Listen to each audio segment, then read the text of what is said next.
بسم الله الرحمن الرحيم. اللهم صل وسلم وبارك على سيدنا محمد وعلى اله وصحبه وسلم. ازيك يا حبايبي، عاملين ايه؟ وحشتوني جدا جدا جدا. ما صورناش معاكم فيديوهات من زمان. دلوقتي انا كنت بجهز الغدا، بس قلت افتح الكاميرا عشان وحشتوني واصور فيديو معاكم. تعمل ايه يا ام نور؟ بنعمل غدا سهل وبسيط. نعمل رز بشعريه وجايبه سمك هشويه. الفيديو بتاعنا هيبقى حلو النهارده. هقلب الرز بتاعي كده، جبت شويه شعريه حمرتهم لحد ما احمروا معايا كده، ونزلت عليهم بالرز بتاعي. هقلب الرز كده واحط له شويه ملح واحط له الميه بتاعته. دي الرز اهوت. انت حاطه رز قد ايه؟ اني ما بعايرش، اني بحط كده بالنظر. افضل اقلب شويه كده، على النار واجيب له الملح والميه. خليكم معايا حبايبي. خلاص حطيت له الرز بتاع الميه اهو، هغطي عليه لحد ما يستوي. تعالوا شوف هنعمل ايه تاني.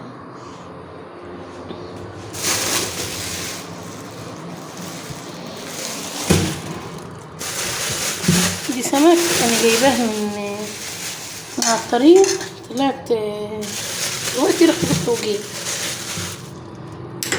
اجيب بس طبق. دي السمك اللي انا جبته من على الطريق اهو. انا بصراحه كنت رايحه اجيب سمك عشان كنت عايزه اقليه، بس لقيت السمك ده سمين جميل ومبطرخ. جبت منه وهشويه. احنا عندنا الفرن تحت. همسك السمك بتاعي ده كله، اغسله مرتين ثلاثه كده وبالليمون عشان الزفاره اهو. سمك صاحي وشكله كفايه. اغسل السمك ده واعمل له الخلطه بتاعته، واني هنزل اشوف الفرن من تحت. خليكم معايا لحد ما مشوي السمك ونجهز الغدا بتاعنا. الفيديو طول النهارده ونشوف هنعمل ايه تاني. خليكم معايا حبايب قلبي. شويه السمك بتاعنا اهوت ولسه طالعه، لسه بيدخن حتى من سخن، طالع من الفرن. ده الرز بتاعي اهو بعد ما استوى. هحط على كده. عملنا ايه؟ جهزنا الغدا بتاعنا. تعمل ايه تاني يا ام نور؟ همسك الاوضه بتاعتي، انا مطلعه الفرشه كلها في الشمس، همسكها انضفها معاكم. خليكم معايا حبايبي. دي الاوضه اهي بعد ما شلت الفرشه. انا من عشاق ان الشمس تدخل الاوضه كده، تضرب الاوضه من الصبح لحد ما تيجي راحه. مطلعه الفرشه في الشمس تحمص اهيت، مطلعاها من الساعه 9. هشيل بس السكات دي ونفض الفرشه وافرش فرشه نظيفه وامسك الاوضه سياها واوريكم الشكل النهائي. هيسا بتعمل ايه؟ ايه اللي معاك ده؟ هيسا اعمل باي يلا، اعمل باي سوس. طب بص عشان اسيب لك الازازه اللي معاك. بصي يا هيسا، اعمل باي الاول. طب تعال ما اقول هيسا، تعال ما اقول لك. تعال هنا، تعال قول نعم. اعمل باي بقى، اعمل باي الاول. اعمل كده سكر بقى. انت عسل. انت رحت الحضانه النهارده؟ طب بص عشان اسيب لك الازاز. هيس بص بقى، انت رحت الحضانه النهارده؟ خدت ايه؟ بصي هنا، بصي لي. خدت ايه؟ ارجع ورا. خدت ايه؟ ارجع ورا كده، على صوتك بقى. خدت ايه؟ لا دي كوخ، ما تحطش بقك. وايه كمان؟ والف ايه؟ الف ارنب. كل يحط لايك عشان هيثم راح الحضانه وبيحفظ القران. ربنا يبارك فيه يا رب. نمسك الاوضه ننضفها ونرجع لكم تاني. خليكم معايا حبايب قلبي. خلصت الاوضه بتاعتي اهوت بعد ما مسكتها ونضفتها. انا كنت مرياكم الاوضه قبل ما اعمل فيها اي حاجه اهو. مسكت الفرشه فرشتها ونضفتها اهو. فرشه نظيفه والاوضه نظيفه وكل حاجه ما شاء الله. لو عندك اي حاجه وسخه في الشقه ما تسيبيش حاجه مش نضيفه قدامك، عشان لما تكون الحاجه كويسه بتبقى النفسيه تمام، وتبقى الدنيا تمام.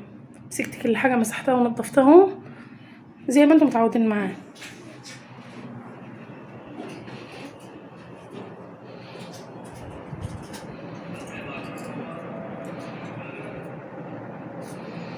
اهو هطفي النور واطلع من،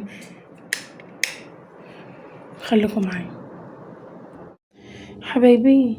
كده بعد ما عملنا الغدا وروقنا الأوضة وقلت لكم هنعمل معكم حاجة تانية هتعمل ايه يا ام نور؟ اللهم صل على النبي. دي التوابل اللي انا بعمل منها على الاكل. جميلة وريحتها حلوة قوي، وبتخلي ريحة الاكل بتاعك بيفحفح. هتعمل ايه يا ام نور؟ اقول لكم هنعمل ايه. هنصلي على الرسول ونشوف هنعمل ايه. معايا طبق كده. دي قرفة ناعمة جايباها من عند العطار. الحاجة بتجيبيها زي ما انت عايزة ب5، عايزة ب3، عايزة ب10، زي ما انت عايزة. ومعايا دي كمون ناعم،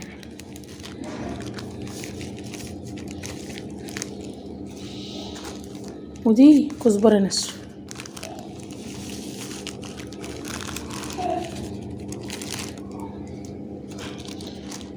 ودي جنزبيل،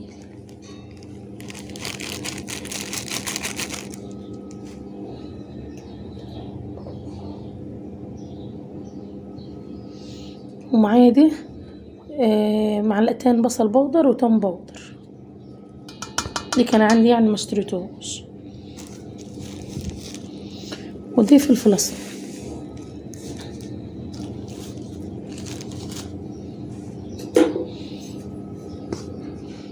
ديت بحطها خلطة كلها كده. لو عايزة تحط عليها شطة ناعمة حمرا هنحط لها، بس ثاني ولادي ما بيبقوش يحبوا الحاجة حراقة قوي، فعشان كده بفضل ان انا ما احطهاش. قرفة وجنزبيل وكزبرة وكمون وبصل بودر وطن بودر وشوية فلفل اسمر.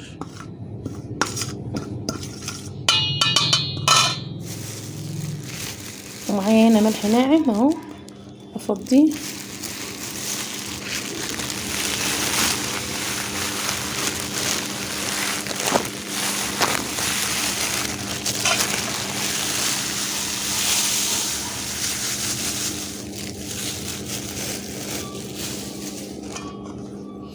ديت بقلبها كده. ديت اسمها ايه يا جماعه؟ دي اسمها دقه عندنا. بنعملها كده ونعباها في برطمان ونستخدم منها. تحطي منها على بطاطس، بتحمري زفر تحطي منها، عايزه اي حاجه تتبلي اي حاجه تاخدي منها فيها توابل وجميله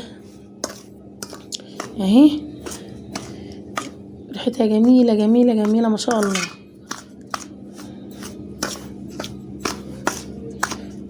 هعباها في برطمان او علبه واقول لكم هنعمل ايه تاني. خليكم معايا حبايب قلبي. دي الدقه اهيت بعد ما عبيتها ريحتها ما شاء الله اهو. ديت بيبقى في ايدي كده بستعمل منه. البرطمان ده متغطي وحاطه برضو على يا سلام. ده هيثم قاعد ياكل في مالح كده كخ يسوس. دي بيبقى ايه في ايدي وانا بشتغل، ودي اما بخلص باخد من البطرمان ده. هنشوف هنعمل ايه تاني. معايا هنا شويه ملح اهو، ودي الفلفل الاسمر اللي كان معايا اهو. دي بعمله كده كخ يسوس. ده بعمله ملح بفلفل اسمر بس، ما بحطلوش اي حاجه تانية. دي بقى عايزه تعملي تحطي على لحمه، عايزه تعملي تتبلي حاجه بفلفل اسمر اهو. هقلبه كده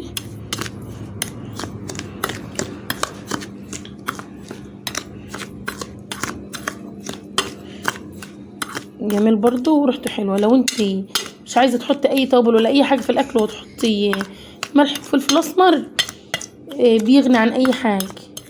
يعني ببقى عندي فلفل اسمر لوحده برضو ساده، بتبقي تحطيه في خلطات وفي اي حاجه لوحده كده. ده اهو هقلبه كده واعبيه في البرطمان. خليكم معايا حبايبي. دي الفلفل الاسمر بتاعي، وبعد ما قلبته وعبيته في البرطمان ده برضو اغطي عليه. يبقى احنا كده ايه خلصنا الفيديو بتاعنا النهارده.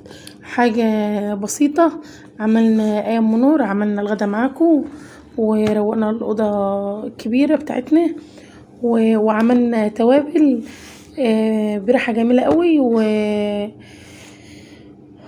يا رب يعجبكم. لو عجبكم الفيديو يا ريت تشتركوا في القناه وتفعلوا الجرس وتحطوا لايك عشان كل ما ننزل حاجه توصل لكم. والسلام عليكم ورحمه الله وبركاته، في رعايه الله.